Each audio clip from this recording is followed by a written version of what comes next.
एक गांव में कनुआ नाम का एक नाई रहा करता था, जो अपने आप को गांव का सबसे ज्यादा चतुर और चालाक समझता था। एक दिन वह अपनी दुकान में गांव की मुखिया की शेव करते हुए मुखिया को बहुत गौर से देखे जा रहा था। क्या बात है कनुआ नाई, आज तेरा ध्यान दाढ़ी बनाने पर कम, मुझे देखने पर ज्यादा है। कितने बार कहा है आपसे मुखिया जी कि मुझे सिर्फ कनुआ कहा कीजिए, मेरे नाम के आगे नाई मत लगाया करिए। क्यों, अपने नाम के आगे नाई लगाते हुए तुझे शर्म आती है क्या? ऐसी बात नहीं है मुखिया जी, लोग अपने नाम के आगे अपनी जाति लगाते हैं, अपना पेशा नहीं। अबे ये क्यों नहीं कहता कि तुझे अपने नाम के आगे नाई लगाते हुए शर्म आती है? तू एक नाई है, तेरा बाप भी एक नाई था, यहाँ तक कि मैं तेरे दादा को भी जानता था, वो भी नाई थे। तू एक खानदानी नाई है, इसलिए तेरी पहचान तेरे काम से ही होगी। अगर तुझ में कोई काबिलियत है तो छोड़ दे ये काम और कर कोई और काम, लेकिन अपने काम को लेकर कैसी शर्म? अब आपको क्या बताऊं मुखिया जी, मुझे मेरे इसी पेशे से कितनी परेशानी उठानी पड़ रही है, मैं आपको बता नहीं सकता। कैसी परेशानी? मेरी उम्र 40 वर्ष की हो चुकी है, लेकिन कोई भी लड़की मुझसे विवाह करने के लिए तैयार ही नहीं। हाँ, मुझे पता है, क्योंकि तुझे लड़की सुंदर चाहिए, जबकि तूने कभी अपनी शक्ल आईने में नहीं देखी। एक बार मेरे कहने पर अपनी शक्ल आईने में गौर से जरूर देखना। शक्ल का मैं इतना भी बुरा नहीं हूँ मुखिया जी। अगर इतना बुरा नहीं है तो इतना अच्छा भी नहीं है। अब सीधे सीधे बता मुझे, इतनी गौर से क्यों देख रहा था? क्या कहना चाहता है? आपको कैसे पता कि मैं आपसे कुछ बातचीत करना चाहता हूँ? अरे जब अपनी आंखें पढ़ पढ़ कर मेरे चेहरे को इतनी गौर से देखेगा तो मुझे यही लगेगा ना कि तू कुछ कहना चाह रहा है, लेकिन कुछ कह नहीं पा रहा। अब जल्दी बता, क्या कहना चाहता है तू? मुखिया की बात सुनकर कनुआ हिम्मत करके मुखिया से बोला, वो बात ये थी मुखिया जी, अब कैसे बोलूं? अरे अपने मुंह से बोल। हाँ, मुंह से ही बोलूंगा मुखिया जी। आप भी मुखिया जी, आपकी बेटी नंदनी की अभी तक शादी नहीं हुई ना, वो भी लगभग 35 के आसपास ही है। आप अपनी बेटी की शादी मुझसे करा दीजिए। कनुआ की बात सुनकर मुखिया गुस्से से आग बबूला होकर उठकर खड़ा हो गया और उसने जोरदार थप्पड़ कनुआ के गाल पर जड़ दिया। तेरा दिमाग तो ठीक है कनुआ नाई, है? जानता भी है तू क्या बोल रहा है? तेरा बाप मेरे पिता का खास नहीं था, सिर्फ तेरे बाप का लिहाज करके तुझे सिर्फ एक थप्पड़ मारा है। अगर तेरी जगह कोई और ये बोलने की हिम्मत करता ना, तो मैं उसकी मार मार कर हड्डी पसली एक कर देता। तेरी हिम्मत कैसे हुई ये सब सोचने की? मैंने ऐसा क्या गलत कह दिया मुखिया जी? मैंने तो सिर्फ आपकी बेटी से शादी करने के लिए बोला है। अबे बेवकूफ, हैं? तू एक नाई है, नाई। तेरा और मेरी बेटी का रिश्ता नहीं हो सकता, असंभव है। मेरी बेटी के बारे में सोचने से पहले एक बार अपना पेशा तो देख लेता। और चल, एक बार को मैं तेरा पेशा भी भूल जाऊं, पर क्या तूने कभी आईने में अपनी शक्ल देखी है? हैं? किसी पुराने पेड़ का घटिया सड़ा हुआ आम दिखता है तू। इतना कहकर मुखिया गुस्से से बाहर चला गया। मुखिया की बात कनुआ को बिल्कुल भी पसंद नहीं आई। तू है मुझ पर। अरे अगर मैं नहीं हूँ तो इसमें मेरी क्या गलती है? क्या मेरे कोई अरमान नहीं है? मेरे को सपने नहीं है? ये गाँव का मुखिया अपने आप को समझता क्या है? नहीं रहना मुझे इस गाँव में, और नहीं करना मुझे अब ये नाई का धंधा। अब तो मैं किसी जमींदार की बेटी से ही विवाह करूंगा और अब इस गांव में कुछ बनकर ही लौटूंगा। हाँ। अगले दिन कनुआ ने अपनी नाई की दुकान बंद कर दी और नए धंधे की तलाश में वो दूसरे गांव की ओर चल दिया। वह जंगल के रास्ते में ही था कि तभी उसके कानों में एक साधु की आवाज टकराई। आगे मत जाना बेटा, आगे एक शेर बैठा हुआ है। तुम्हारा दिमाग तो ठीक है साधु, शेर घने जंगलों में होते हैं।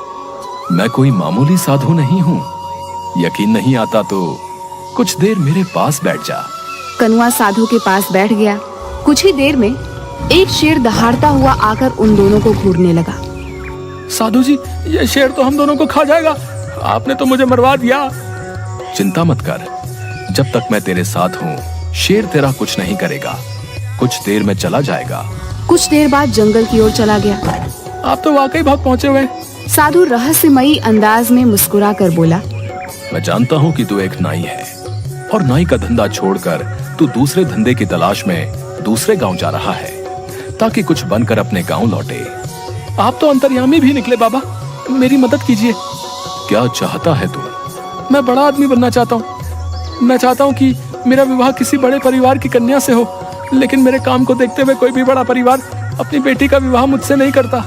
इसीलिए मैंने अपना गांव छोड़ दिया, क्योंकि वहां सब मुझे नाई नाई बोलकर ही पुकारते हैं, और इसी वजह से मैं 36 वर्ष तक की उम्र में कुंवारा हूँ। ठीक है, मैं तेरी मदद करने के लिए तैयार हूँ, लेकिन मैं तुझे अपनी मायावी शक्ति से धन दौलत तो नहीं दे सकता। मैं आपकी बात का मतलब नहीं समझा। मैं तुझे एक शक्ति दे सकता हूँ। कैसी शक्ति साधु जी? तू जिस किसी भी व्यक्ति को कुछ देर तक गौर से देखेगा तो तू उस व्यक्ति का कुछ देर बाद भविष्य देख लेगा। दूसरों के भविष्य देखने से मुझे क्या फायदा होगा? खुद को बहुत चतुर समझता है ना, तो अपनी चतुराई से इस शक्ति का फायदा उठा ले। मगर याद रखना, अगर तू मेरी दी हुई शक्ति का फायदा अपनी चतुराई से उठाने में कामयाब हो जाता है तो ये कभी मत भूलना कि तेरा अतीत क्या था। क्या मतलब कि तू एक नाई था। और हाँ, मेरी दी हुई शक्ति का प्रयोग तू सिर्फ अपने जीवन में 2 बार कर सकता है। इतना कहकर साधु मुस्कुराता हुआ वहां से चला गया। कनुआ एक दूसरे गांव में चला गया। वो सुबह से लेकर शाम तक गांव वालों को देखता रहा कि तभी उसकी नजर गांव में बनी एक कोठी पर पड़ी। वो कोठी उस गांव के जमींदार रमेश की थी। रमेश अपनी कोठी के बाहर एक शहरी व्यक्ति से अपनी एक जमीन का सौदा कर रहा था। कनुआ उस जमींदार को गौर से देखने लगा। कुछ देर बाद गौर से देखने के बाद कनुआ की आंखों में चमक आ गई। वह दौड़ता हुआ जमींदार के पास चला गया। इस सौदे को रोक दीजिए जमींदार साहब, ये सौदा आपके लिए सही नहीं है। कौन हो तुम और ये कैसी बातें कर रहे हो तुम? कहीं तुम पागल तो नहीं हो गए? तुम जानते भी हो कि ये सौदा करोड़ों का है। मेरा नाम कनुआ है। मैं कुछ दिन पहले ही विदेश से हिंदुस्तान आया था, मगर ट्रेन में मेरा किसी ने पासपोर्ट, मेरे सारे पैसे सब चुरा लिए। तब से मैं ऐसे ही उस चोर को पकड़ने के लिए भटक रहा हूँ। देखिए, मैं भी एक बहुत बड़ा बिजनेसमैन रहा हूँ और मेरी नजर ये बता रही है कि आपके सामने ये जो व्यक्ति बैठा हुआ है ये धोखेबाज है। कनुआ की बात सुनकर रमेश की आंखों में क्रोध झलकने लगा। तू तो ये कहना चाहता है कि तू विदेश से पढ़कर आया है तो तू ज्यादा चालाक है और मैं गांव का हूँ तो मुझे कोई अकल नहीं है, हैं? तभी रमेश की पत्नी अनीता अपने पति से बोली, अरे एक बार फोन करके पता करने में क्या हर्ज हो सकता है कि इसका अंदाजा सही हो। सोचिए, अगर इसकी बात कुछ प्रतिशत भी सही निकली तो आप तो सड़क पर आ जाएंगे। अपनी पत्नी की बात सुनकर रमेश सोच में पड़ गया। वह तुरंत फोन लगाकर किसी से बात करने लगा। अचानक रमेश के चेहरे पर गुस्सा झलकने लगा और जो व्यक्ति रमेश के सामने बैठा हुआ था वो वहां से भागने लगा। पकड़ो इसे, ये फ्रॉड है।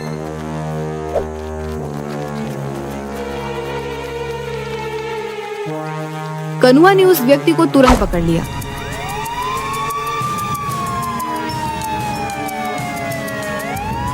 रमेश ने उस व्यक्ति को पकड़कर पुलिस के हवाले कर दिया। रमेश नहीं जानता था कि कनुआ ने उसका भविष्य देख लिया था, कि भागने वाला व्यक्ति भविष्य में रमेश के साथ धोखा करने वाला था। तुम्हारा बहुत बहुत शुक्रिया कनुआ, आज तुम्हारी वजह से मैं बर्बाद होने से बच गया। वैसे तुम कहाँ ठहरे हुए हो? बस ऐसे ही आवारा फिर रहा हूँ। आज से तुम मेरे घर पर रहोगे और मेरे कारोबार में हाथ बटाओगे। मुझे तुम्हारे जैसे ईमानदार और अच्छे व्यापारी की सख्त जरूरत है। कनुआ उस दिन से रमेश के घर पर रहने लगा। रमेश की बेटी दिव्या को कनुआ पसंद करने लगा था।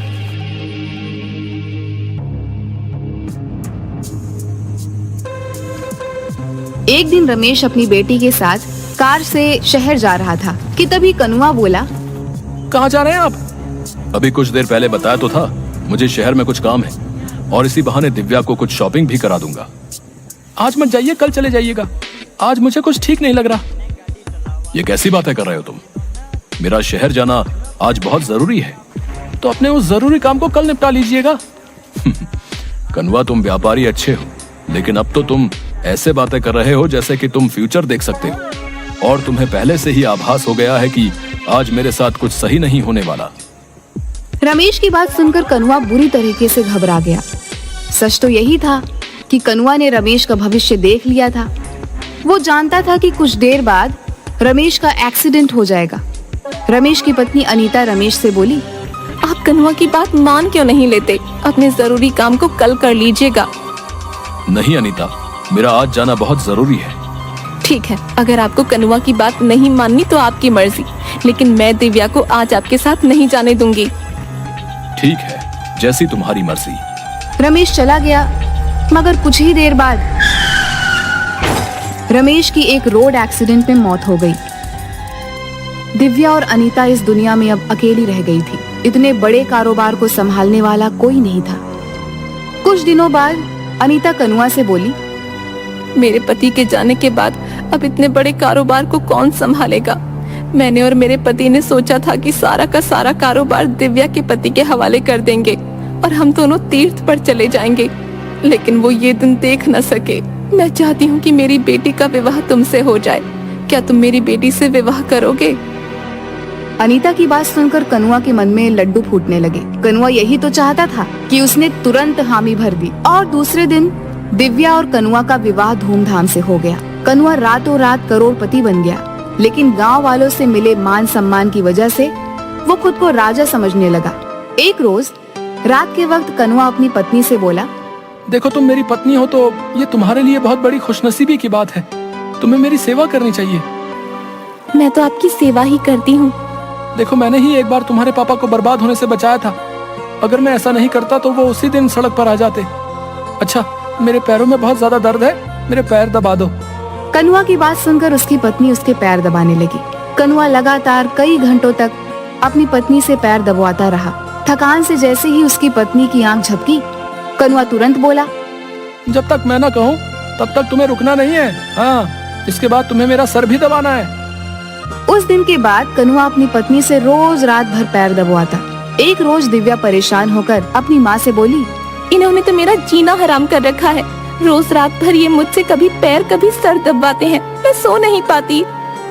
बेटी, लेकिन तू चिंता मत कर। मैंने सुना है कि यहाँ एक बहुत पहुँचे हुए साधु आए हैं जो सबकी मुसीबतें दूर कर रहे हैं। कल मैं तुझे चुपके से उन्हीं के पास ले चलूंगी। अगले दिन दिव्या की माँ अपनी बेटी को उन्हीं पहुँचे हुए साधु के पास ले गई। क्या हुआ बेटी? मेरे पति मुझसे प्यार नहीं करते, मुझसे गुलामों की तरह व्यवहार करते हैं।